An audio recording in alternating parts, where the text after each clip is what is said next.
हाय दोस्तों, पिछले कुछ वीडियोस के अंदर हमने मशीन के बेसिक्स कवर किए कि कौन कौन से ऐसे बेसिक कॉन्सेप्ट्स हैं जिसपे कि मशीन के वर्किंग प्रिंसिपल बेस्ड हैं। तो मैं आपको दो कैटेगरी ऑलरेडी बता चुका हूं, एक तो मटेरियल्स का बेसिक नॉलेज और दूसरा इलेक्ट्रोमैग्नेटिक थ्योरी का बेसिक नॉलेज। फिर उसके बाद हमने कवर किया मैग्नेटिक सर्किट, जो कि न्यूमेरिकल पॉइंट ऑफ व्यू से भी इंपॉर्टेंट है गेट के लिए। अब हम लास्ट एक बेसिक कॉन्सेप्ट कवर कर रहे हैं जो मशीन में ही नहीं पावर सिस्टम में भी आपके लिए काम आएगा। तो लास्ट हमारा बेसिक कॉन्सेप्ट है पर यूनिट सिस्टम।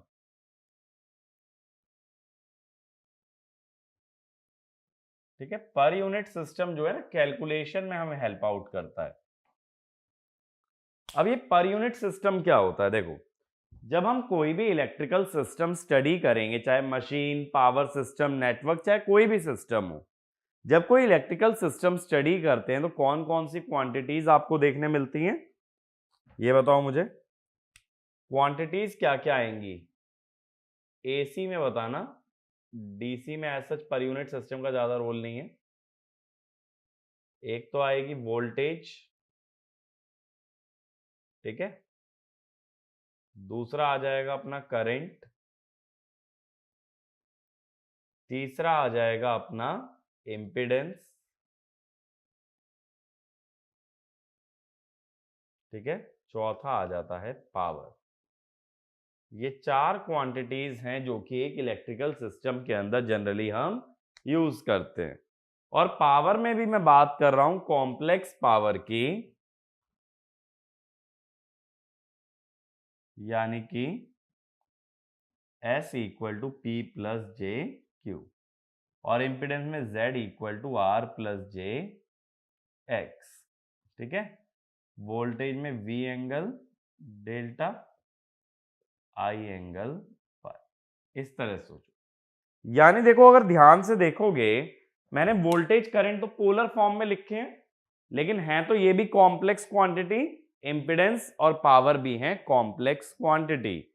यानी जब एसी की बात करते हो, चार कॉम्प्लेक्स नंबर से मैं डील करने वाला हूं, वोल्टेज, करंट, इंपिडेंस और पावर। अब क्या होता है, सभी की यूनिट अलग अलग है। जैसे वोल्टेज वोल्ट या किलो वोल्ट में गिवन होगा, करंट एम्पियर या किलो एम्पियर में चलेगा, इंपिडेंस ओम्स में आ जाएगा, पावर वॉट, किलोवाट, मेगावाट, इन सब चीजों में चलने वाली है। तो अब क्या होता है कि हर एक के मैग्नीट्यूड अलग अलग होंगे। किसी का मैग्नीट्यूड 10 की पावर 3 में चल रहा है तो किसी का मैग्नीट्यूड 10 की पावर 6 में चल रहा है। इस कारण से क्या होता है, जो भी कैलकुलेशन परफॉर्म करते हैं वो काफी कॉम्प्लिकेटेड हो जाती है, क्योंकि बड़ी बड़ी न्यूमेरिकल वैल्यूज से डील करना इतना सिंपल नहीं होता है।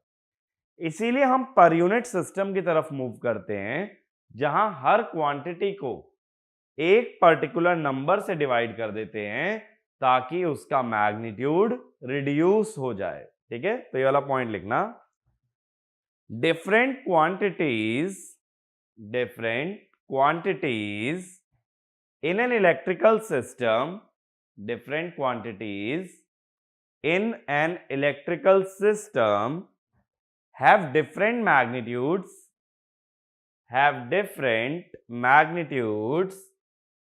and it is complicated while dealing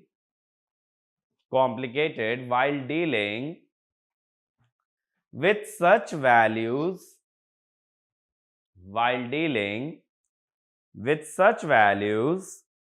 so we introduce per unit system where we divide each quantity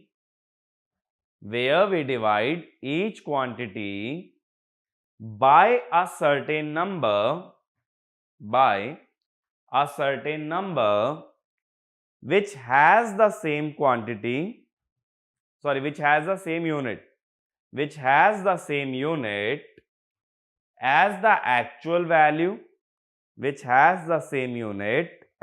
actual value, to bring down magnitude to bring down magnitude of any quantity. Magnitude of any quantity. तो देखो, जिस number से divide करना है उसे कहते हैं base value. तो बेस वैल्यू क्या है? The division factor to be used. ठीक है, अब हम क्या बोलते हैं, पर यूनिट वैल्यू क्या होती है किसी भी क्वांटिटी की? It is equal to actual value divided by base value. ठीक है भाई। अब इसमें होता क्या है कि एक्चुअल वैल्यू और बेस वैल्यू की यूनिट सेम होती है, इसीलिए per unit quantities are always unitless. तो ये वाला भी एक पॉइंट लिखना, the unit of actual value and base value, the unit of actual value and base value is same and hence per unit quantities are unitless। अब देखो, जैसे अपने पास एक्चुअल क्वांटिटीज 4 हैं, वोल्टेज, करंट, पावर, इंपिडेंस, ऐसे ही 4 base values की मुझे जरूरत पड़ेगी, एक वोल्टेज के लिए, एक करंट के लिए, एक पावर के लिए और एक इंपिडेंस के लिए। तो जब हम बेस वैल्यूज की बात करेंगे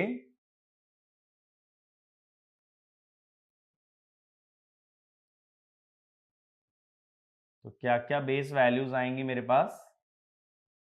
V base, I base, S base और Z बेस, ये 4 आएंगी। लेकिन अब देखो, ऐसा नहीं होता अपनी मर्जी से चारों बेस वैल्यू कुछ भी एज्यूम कर लो, ऐसा नहीं होता। इसमें क्या होता है, ज्यादातर बेस वैल्यू वही ली जाती है जो सिस्टम की रेटेड वैल्यू होती है।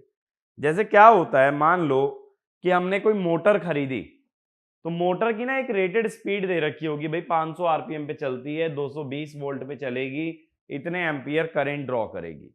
ये मोटर के ऊपर लिखा होता है, उसको बोलते हैं नेम प्लेट रेटिंग, क्योंकि एक प्लेट लगी होती है हर मशीन के ऊपर जिसपे ये सारा डेटा हमें मेंशन्ड होता है। हर सिस्टम की एक रेटिंग होती है। ठीक है, जैसे आप मोबाइल फोन लेते हो, मोबाइल फोन में आपकी बैटरी की एक रेटिंग होती है ना कि 4000 milli ampere hour, 6000 milli ampere hour. ठीक है, उसकी करंट रेटिंग भी होती है, उसकी वोल्टेज रेटिंग भी होती है। रेटिंग का मतलब क्या होता है कि आइडियली इस सिस्टम को इतनी वैल्यूज पे ऑपरेट करना चाहिए ताकि इसकी परफॉर्मेंस सेटिस्फैक्टरी रहे। अगर उसके अलावा अदर वैल्यूज पे चलाते हो तो परफॉर्मेंस ऑप्टिमाइज नहीं रहती, परफॉर्मेंस डिग्रेड हो जाती है, इसलिए रेटेड गिवन होती है। अब क्या होता है, जैसा मैंने बोला, अपनी मर्जी से चारों वैल्यू एज्यूम नहीं करोगे, इसमें से 2 वैल्यू हम एज्यूम करते हैं और बाकी 2 वैल्यू हमेशा डिराइव करते हैं। तो ये दोनों पॉइंट लिखना। generally base value is taken as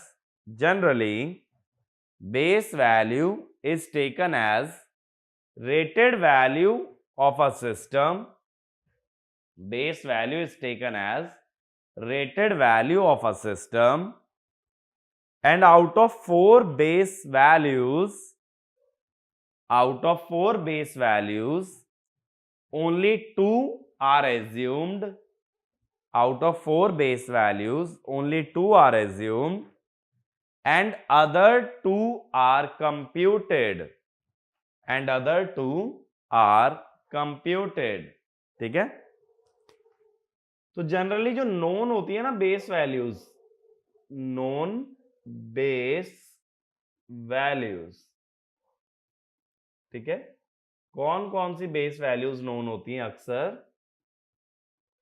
एक तो एस बेस और एक वी बेस। ठीक है, एपरेंट पावर का बेस और दूसरा वोल्टेज का बेस। कैसे? जैसे मान लो कोई जनरेटर है तो वो बोल देगा अब 11 kV 100 MVA जनरेटर, तो उसने तुम्हें 100 MVA में एपरेंट पावर की रेटिंग दे दी, 11 kV में वोल्टेज की रेटिंग दे दी। अब बात है कि बाकी दोनों क्वांटिटी कैसे कैलकुलेट होंगी, ठीक है, तो उसके बारे में हम बात करने वाले हैं। तो फर्स्ट हेडिंग डाल लेना सिंगल फेज सिस्टम। पहले बात करें सिंगल फेज सिस्टम के बारे में, ठीक है, उसके बाद 3 फेज पे जाएंगे। पहला लिखना सिंगल फेज सिस्टम, ठीक है। और मैं ये मान के चल रहा हूं कि जब मशीन कवर कर रहे हो तो नेटवर्क का 3 फेज सिस्टम आपको क्लियर है, यानी कि लाइन वोल्टेज, फेज वोल्टेज, ये सब चीजें आप जानते हो, ठीक है, तो वो सारा मैं रिविजिट नहीं कराऊंगा।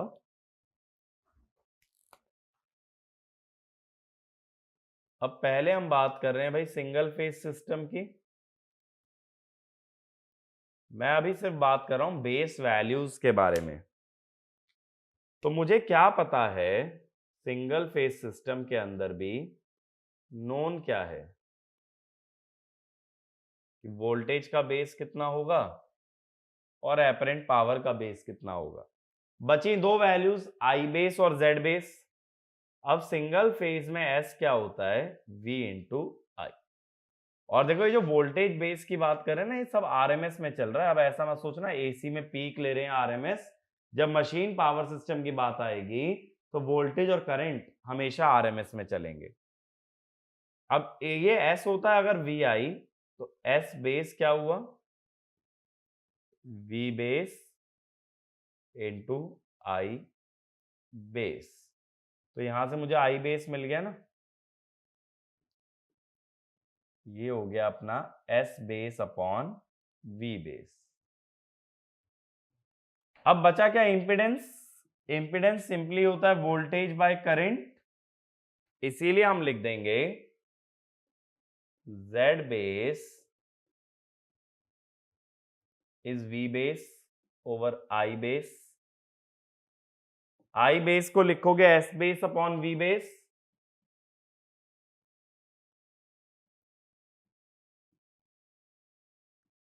तो ये हो गया हमारा Z बेस, ठीक है।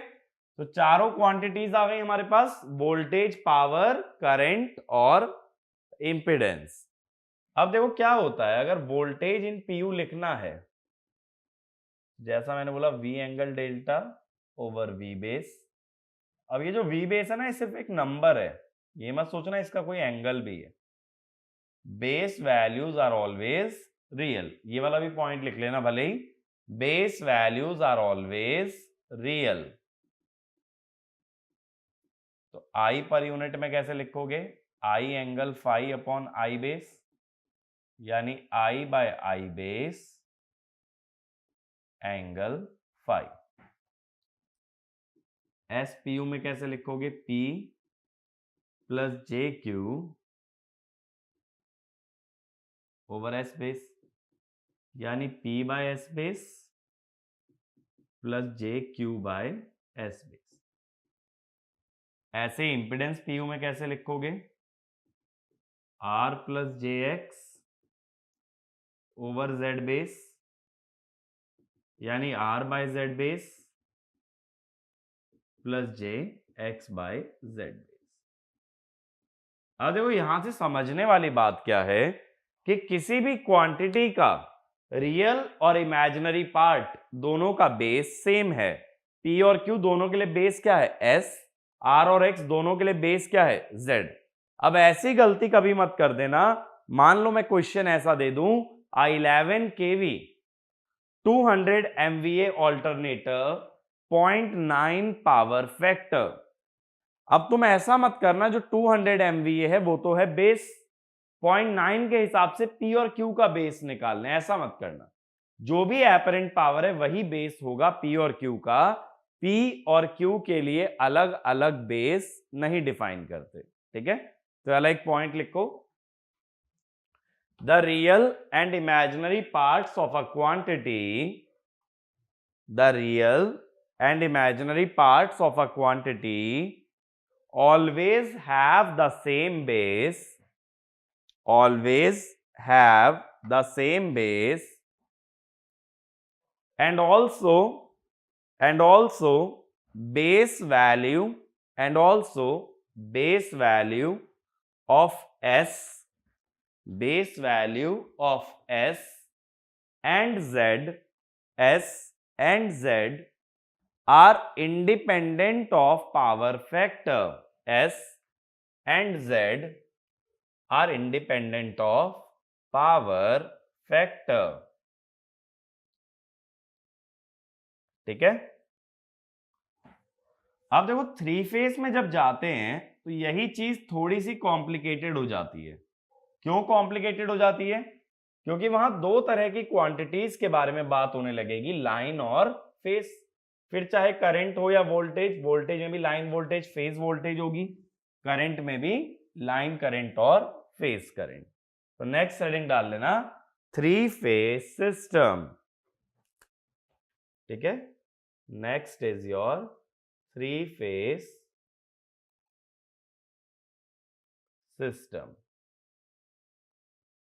अब ये थ्री फेज सिस्टम में क्या होगा, अगर नॉन बेस की बात करें,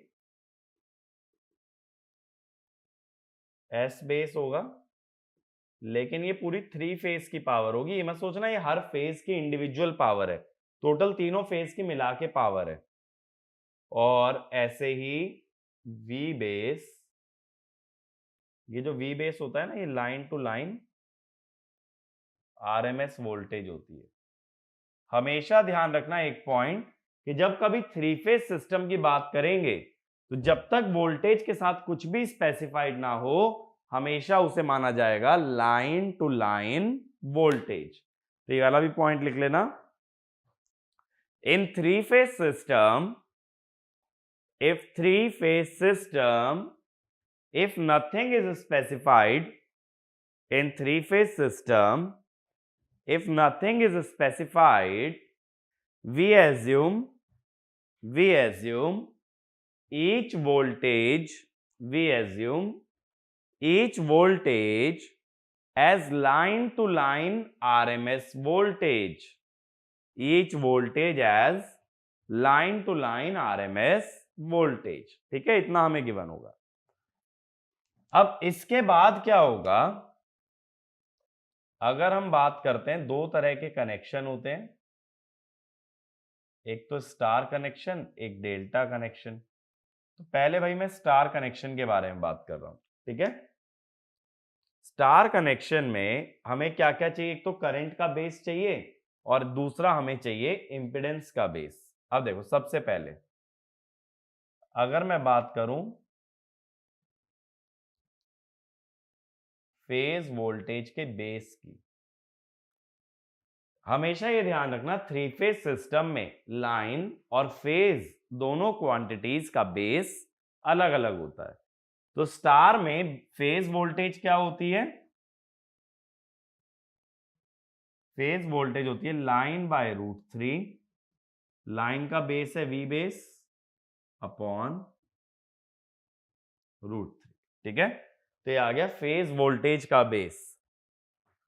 अब क्या होता है, करंट का बेस चाहिए, सपोज मुझे line current base IL base. अब थ्री फेज की जो एपरेंट पावर होती है उसके दो फॉर्मूले होते हैं, 3 VPH IPH या √3 VL IL। तो √3 VL IL अगर लगाओगे तो थ्री फेज की पावर का बेस है S बेस और VL की वैल्यू है V बेस।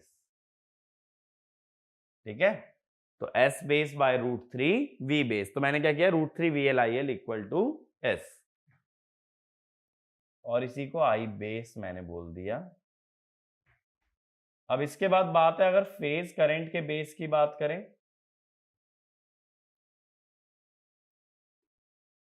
हम ये जानते हैं स्टार कनेक्शन में फेज करंट और लाइन करंट सेम रहते हैं, इसीलिए ये भी I बेस होगा। अब क्या बचा, इंपेडेंस बचा। अब हमेशा ये ध्यान रखना, इंपेडेंस होती है पर फेज में, इंपेडेंस कभी लाइन टू लाइन नहीं होती।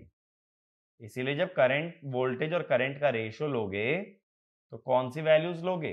Phase values. ठीक है, तो यहां पे ना जेड बेस के साथ एक पॉइंट लिख भी लेना, impedance is always defined, impedance is always defined on per phase basis, on per phase basis, so we take the ratio of, so we take the ratio of phase voltage and phase current, phase voltage and phase current।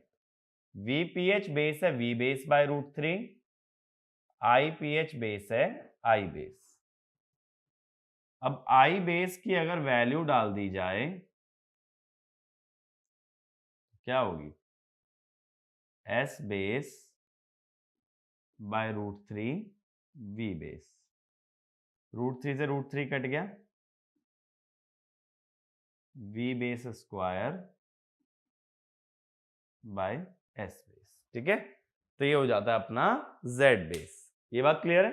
तो देखो Z base का जो formula आ रहा है वही तो single phase में भी आया था। अब देखो इसके बाद कन्वर्ट कैसे करोगे कोई क्वांटिटी? मान लो VPH इन PU मुझे चाहिए, तो क्या लिखोगे? VPH अपॉन VPH का बेस, तो क्या हो जाएगा?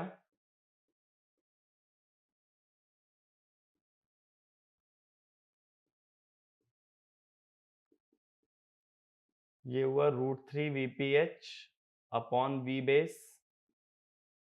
ठीक है, अगर मैग्नीट्यूड की बात करें तो एंगल डेल्टा भूल जाओ। √3 VPH क्या हुआ? Line to line voltage by V base. अब V बेस किसका बेस था? V बेस था लाइन टू लाइन वोल्टेज का बेस। अब ऊपर आ रही है लाइन टू लाइन वोल्टेज, नीचे आ रहा है लाइन टू लाइन वोल्टेज का बेस, तो ये हो गया VL इन PU। अब देखो इससे क्या समझे कि फेज और लाइन वोल्टेज जब PU में चली जाती हैं तो वो सेम हो जाती हैं, जबकि एक्चुअल सिस्टम में फेज और लाइन वोल्टेज में √3 का रेशो बनता है। ठीक है, तो ये एक बहुत बड़ा मेजर एडवांटेज हमें मिलता है जब हम पर यूनिट सिस्टम के अंदर जाते हैं, कि जैसे ही PU में जाते हैं ये √3 वाला फैक्टर खत्म हो जाता है। ठीक है, तो ये वाला एक पॉइंट लिखना। In three phase system, in three-phase system, the per unit value, in three-phase system, the per unit value of phase and line voltage, the per unit value of phase and line voltage are equal, and there is no factor of √3, and there is no factor of √3। ठीक है, अब ऐसे देखो एक example लेता हूं power का।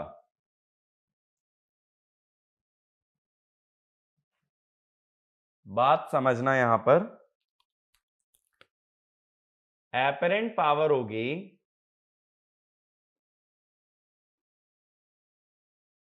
ठीक है, अगर इसको PU में ले जाना है तो इसको बेस से डिवाइड करोगे,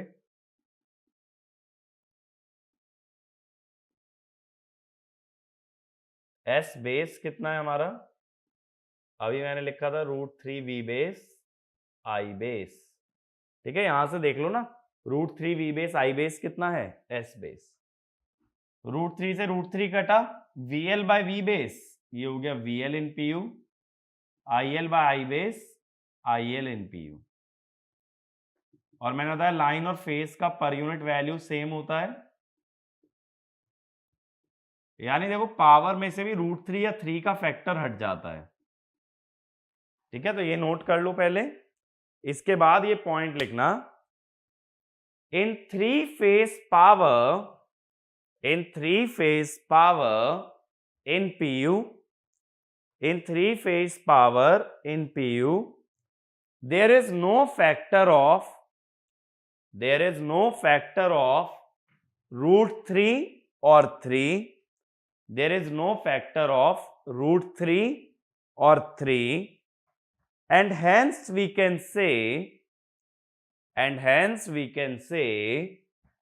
per unit system, hence we can say per unit system is independent of, per unit system is independent of number of phases, is independent of number of phases. तो यहां से रिलेशन क्या मिला, SPU is VPU into IPU, जिसका मतलब real power हो गई VPU IPU cos phi और रिएक्टिव पावर हो गई VPU IPU sin phi।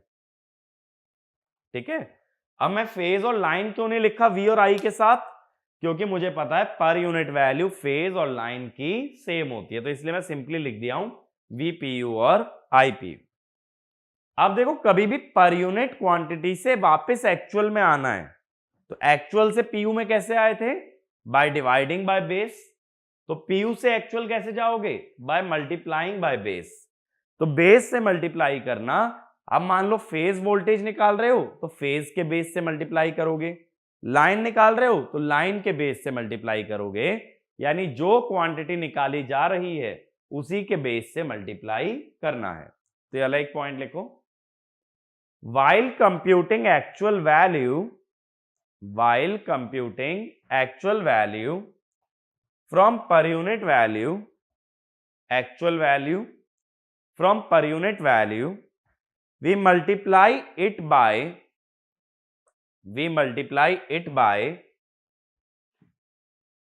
base value, we multiply it by base value of respective quantity, of respective quantity।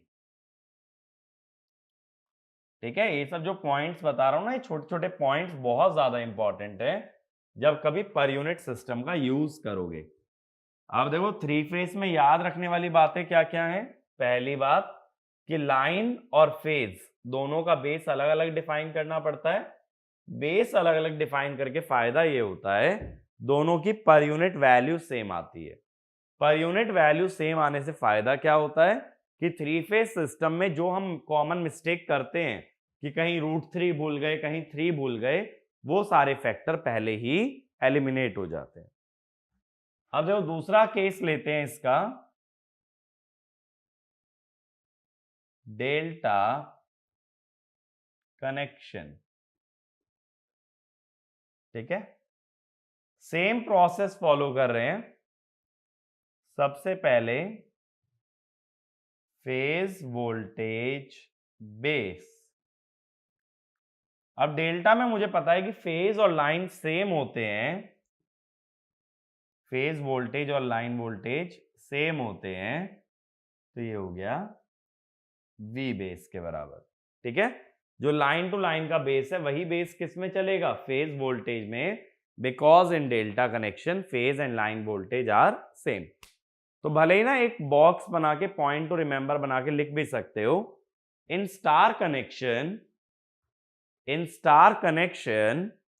line voltage is √3 times, in star connection line voltage is √3 times phase voltage,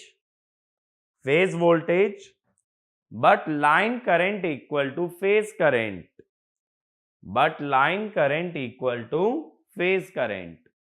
next point, in delta connection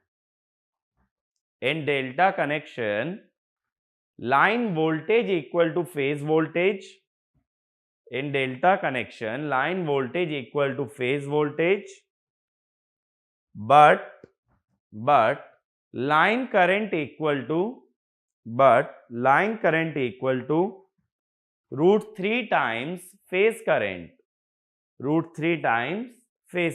ठीक है। इतना आया। अब अगले पे चलते हैं, पहले लाइन करंट का बेस। अब हमें क्या पता है, देखो S होता है √3 VL/IL, एक्चुअल वैल्यू की बात कर रहा हूं।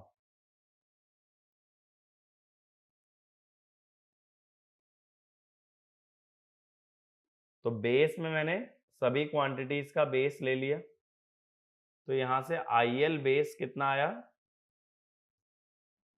S base by √3 V base, और इसी को हमने बोल दिया I base.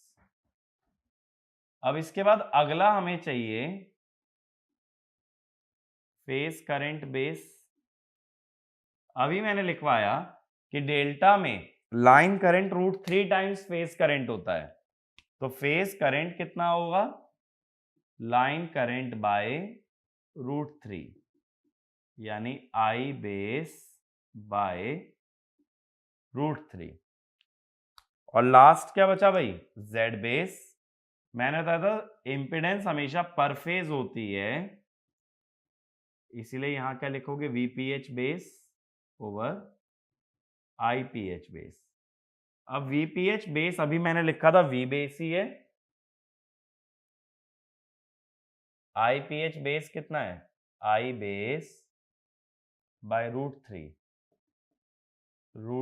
V base over I base. अब I बेस की वैल्यू अगर डालते हो S base by √3 V base, तो नीचे मैंने लिखा S base by √3 V base. ये √3 ऊपर गया तो ये बन गया 3, V बेस ऊपर गया तो V बेस का स्क्वायर ओवर S बेस। अब देखो यहां इंपेडेंस के बेस का वैल्यू चेंज हो गया, पहले सिंगल फेज में आया था V बेस का square by S base, star में भी आया V बेस का square by S base, but delta में आया 3 टाइम्स। और देखो ये बात हम पहले से भी जानते हैं, स्टार डेल्टा कन्वर्जन जब नेटवर्क में पढ़ते हैं, Z delta is Z star into 3, ठीक है। तो ये वही फैक्टर 3 का आ गया। तो ये ध्यान रखना, डेल्टा कनेक्शन में बाकी सब कॉन्सेप्ट तो सेम है, बट जो इंपेडेंस का बेस लेंगे ना वो 3 टाइम्स आता है, यानी 3V base square by S base. ये बात मेरी क्लियर हुई, ठीक है। बाकी जो कॉन्सेप्ट मैंने तुम्हें बताया था कि पर यूनिट वैल्यू सेम आती है लाइन और फेस की, और पावर में 3 या √3 का फैक्टर नहीं आता, वो डेल्टा के लिए भी एप्लीकेबल है, ठीक है। तो अब देखो 3 फेज में क्या क्या चीजें याद रखनी है। फर्स्ट पॉइंट, लाइन और फेस दोनों का बेस अलग अलग है, लाइन और फेस दोनों की पर यूनिट वैल्यू सेम है, एपरेंट पावर में ना तो कोई √3 ना ही कोई 3 का फैक्टर आने वाला है। अगला पॉइंट, रियल और इमेजिनरी पार्ट्स दोनों का बेस हमेशा सेम होता है किसी भी क्वांटिटी के लिए। और ये Z बेस डेल्टा अलग से याद रखना कि एक 3 का फैक्टर आ जाता है, ठीक है ना। आगे चलते हैं। अब देखो अभी तक हमने ये देखा है कि बेस वैल्यूज कैसे डिफाइन की जाएंगी किसी भी सिस्टम के लिए। अब कई बार क्या होता है, देखो जब खासकर पावर सिस्टम की बात होती है, तो पावर सिस्टम में ना मल्टीपल कंपोनेंट जोड़े जाते हैं, जैसे एक ऑल्टरनेटर आ गया, एक ट्रांसफॉर्मर आ गया, ठीक है, एक ट्रांसमिशन लाइन आ गई। जब इस तरह के मल्टीपल कंपोनेंट जोड़े जाते हैं तो सभी की रेटिंग तो अलग अलग होगी, और अभी हमने बोला कि रेटिंग ही क्या होती है, बेस। तब वहां दिक्कत आने लगती है कि बेस क्या लिया जाए, क्योंकि सबकी रेटिंग डिफरेंट है। तो इसमें लिखना, in a power system, in a power system, multiple components are connected together. In a power system, multiple components are connected together, each having a different rating, each having a different rating. So So we need to choose a universal base. We need to choose a universal base, and hence base of all machine, and hence base of all machine needs to be changed to universal base, needs to be changed to universal base. इस बात का मतलब समझो, power system में ऐसा नहीं कर सकते कि जनरेटर का बेस अलग मान लें, ट्रांसमिशन लाइन का अलग, ट्रांसफॉर्मर का अलग। अगर तुम क्वांटिटीज को डिवाइड करने वाले हो तो सभी क्वांटिटीज को सेम फैक्टर से डिवाइड करोगे। ऐसा नहीं बोलोगे कि जनरेटर की वोल्टेज को 11 केवी से डिवाइड कर रहे हैं तो ट्रांसफॉर्मर की वोल्टेज को 12 केवी से डिवाइड कर दें, ऐसा नहीं चलता है। तो सबके लिए बेस क्या रखना है? सेम। अब सबकी रेटिंग अलग अलग है बट बेस होना चाहिए सेम। तो पहले सभी के लिए कॉमन बेस डिफाइन करो और फिर सब क्वांटिटीज उस कॉमन बेस पे डिफाइन करो। अगला पॉइंट लिखना, the actual value of any quantity, the actual value of any quantity is independent of base value, is independent of base value, but per unit value depends on choice of the base. Per unit value depends on choice of the base. So when base is changed, actual value remains unaffected,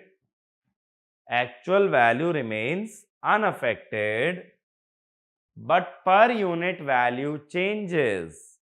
Actual value remains unaffected but per unit value changes. मतलब क्या हुआ, अगर कोई voltage 11 केवी है तो base कितना भी ले लो ये 11 केवी ही रहेगी। लेकिन अगर बेस 11 केवी लोगे तो 11 केवी बाय 11 केवी पर यूनिट में बना 1, और बेस अगर 22 केवी लेते 11 बाय 22 पर यूनिट में बना 0.5। यानी पर यूनिट वैल्यू डिपेंड करती है बेस कितना लेते हो, बट एक्चुअल वैल्यू कभी भी बेस पे डिपेंड नहीं करती। पर यूनिट वैल्यू तुमने अपनी कन्वीनियंस के लिए डिफाइन किया है। पर यूनिट वैल्यू ऐसा मत सोचो कि प्रैक्टिकली एग्जिस्ट करती है। प्रैक्टिकली वोल्टेज 11 केवी है, अब उसको डिवाइड किस फैक्टर से करना है वो तुम्हारी मर्जी है। तो तुम अपनी कन्वीनियंस के लिए जिस फैक्टर से डिवाइड करोगे उसी अकॉर्डिंगली उसकी पर यूनिट वैल्यू आ जाएगी। ठीक है, अब इसके बाद नेक्स्ट हेडिंग डालना चेंज ऑफ बेस। जो मैं अभी सारी बात कर रहा हूं कि पावर सिस्टम के अंदर एक कॉमन बेस डिफाइन करना पड़ता है, तो सबका बेस चेंज करना पड़ेगा। तो चेंज ऑफ बेस ना मेनली इंपीडेंस के लिए देखा जाता है। अब मान लो एक्चुअल वैल्यू है इंपीडेंस की Z ओम। अब कोई पुराना बेस था तो ZPU ओल्ड कितना होगा?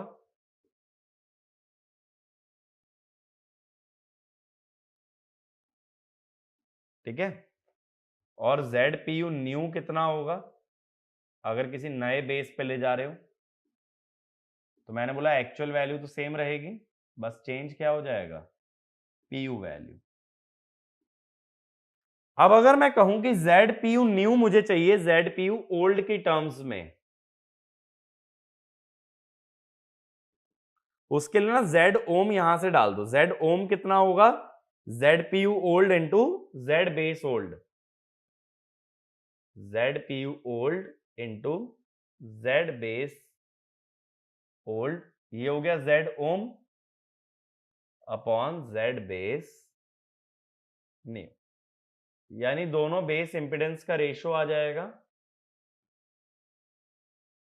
अब देखो जब रेशो लोगे तो कनेक्शन चाहे स्टार हो चाहे डेल्टा, स्टार होगा तो V base square by S base, delta हुआ तो 3V base square by S base. लेकिन रेशो में तो 3 का फैक्टर कट जाएगा ना, इसीलिए हम क्या लिखते हैं, देखो V old square by S old upon V new square by S new. 3 होता तो 3 से 3 कट जाता। इसको सिंप्लीफाइड फॉर्म में ऐसे लिख देते हैं, Z PU old into V old by V new का whole square into S new by S old. अब इसका मतलब क्या है, मान लो मैं कह दूं कि पर यूनिट इंपेडेंस है 0.5 PU on a base of 11 kV 100 MVA। अब मैं कहता हूं नए बेस पे बताओ 22 kV और 50 MVA पे, तो 22 kV नई वोल्टेज है, 50 MVA नया पावर है, 11 kV पुरानी वोल्टेज है, 100 MVA पुराना बेस है। ठीक है, तो जिस पे गिवन होगी value that is always old, जिस पे निकालनी है दैट इज ऑलवेज न्यू। तो ये वाला भी एक पॉइंट लिख लो, the original per unit value, the original per unit value is given on old base, the original per unit value is given on old base and the base on which PU value is to be calculated, base on which PU value is to be calculated is called new base. PU value is to be calculated is called new base। ठीक है, जिस पे निकालनी है वो नया और जिस पे गिवन है वो पुराना। ठीक है भाई, आगे चलें। तो कुछ एक क्वेश्चन देख रहे हैं ताकि ये पर यूनिट का कॉन्सेप्ट आपको क्लियर हो पाए। पहला क्वेश्चन लिखो, express the following voltages, express the following voltages in PU on a base of 400 kV, in PU on a base of 400 kV। पहला 420 kV first part, 420 kV second 395 kV, first 420 kV second 395 kV। ठीक है, अब एक बार video pause करके इस question को attempt करो, फिर हम इसका सॉल्यूशन देखते हैं। अब जिन लोगों ने सॉल्व कर लिया, फर्स्ट पार्ट में हमारे पास वोल्टेज थी 420 kV और बेस बताया 400, तो पीयू क्या होता है, एक्चुअल बाय बेस, तो 1.05 पीयू। दूसरा है 395 kV, इसको भी 400 से डिवाइड कर दो, ये कितना आ रहा है भाई, ये आना चाहिए तुम्हारा 0.9875 पी। ठीक है, सिंपल है, किसी भी वोल्टेज को पीयू में ले जाना है, क्या करो, बेस वैल्यू से डिवाइड कर दो। बेस वैल्यू अक्सर हमारी क्या होती है, rated value, otherwise base value given होगी। ठीक है, अब अगला क्वेश्चन नोट डाउन करो। अ transmission line is represented by a transmission line is represented by a series impedance of 6 plus j 8t, ऐसे बोर्ड से लिख लेना, 6 plus j 8t ओम पर phase, find its per unit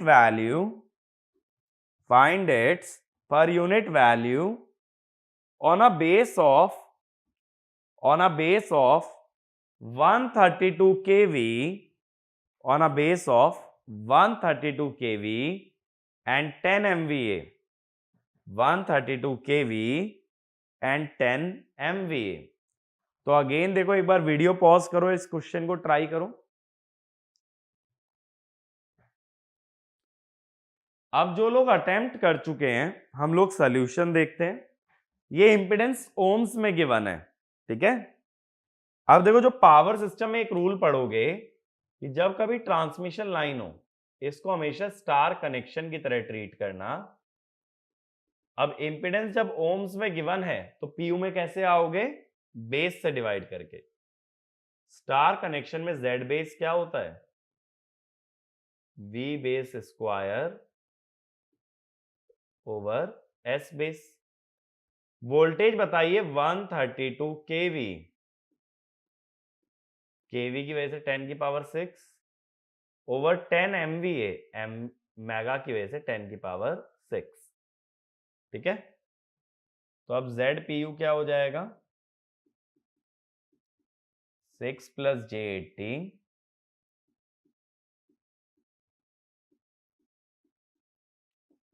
तो ये बनेगा, अगर डिवाइड करके वैल्यू निकालोगे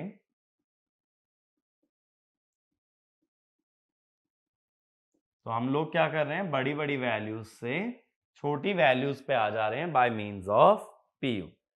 ठीक है, तो ये बेसिक पर यूनिट सिस्टम का हमारा रोल होता है या यही उसका एप्लीकेशन होता है। ठीक है, जैसे जैसे मशीन्स में आगे बढ़ेंगे ना तो ये सिस्टम तुम्हारा और वेल वर्स्ड हो जाएगा और अच्छे से क्लियर होने लगेगा। और सबसे पहले इसका यूज हम ट्रांसफॉर्मर के अंदर ही देखेंगे, तब मैं पर यूनिट सिस्टम के बारे में आगे की बातें बताऊंगा कि ट्रांसफॉर्मर में पीयू का यूज कैसे किया जाता है। ठीक है, तो वो सारा ट्रांसफॉर्मर के अंदर, बट जितना बेसिक कंसेप्ट हमें मशीन्स के लिए रिक्वायर्ड होता है तो उतना हम लोग कवर कर चुके हैं। आगे जिस जिस बेसिक की जरूरत पड़ेगी वो हम आगे ही कवर करेंगे, बट इतनी जनरल चीजें आप लोगों को पता होनी चाहिए। ये सब चीजें पता हैं तो आगे जब कभी मैं इन सब कॉन्सेप्ट का यूज करूंगा तो मैं दोबारा एक्सप्लेन नहीं करूंगा, मैं डायरेक्टली उस कॉन्सेप्ट को यूज कर लूंगा। ठीक है, यहां तक मेरी बात क्लियर है? तो फिर हम आगे अपना मशीन का बेसिक स्टडी स्टार्ट करेंगे, सभी चैप्टर्स या सभी मशीन्स 1 बाय 1 डील करेंगे। बेसिक कंसेप्ट हमारा यहां पे खत्म होता है। Thank you.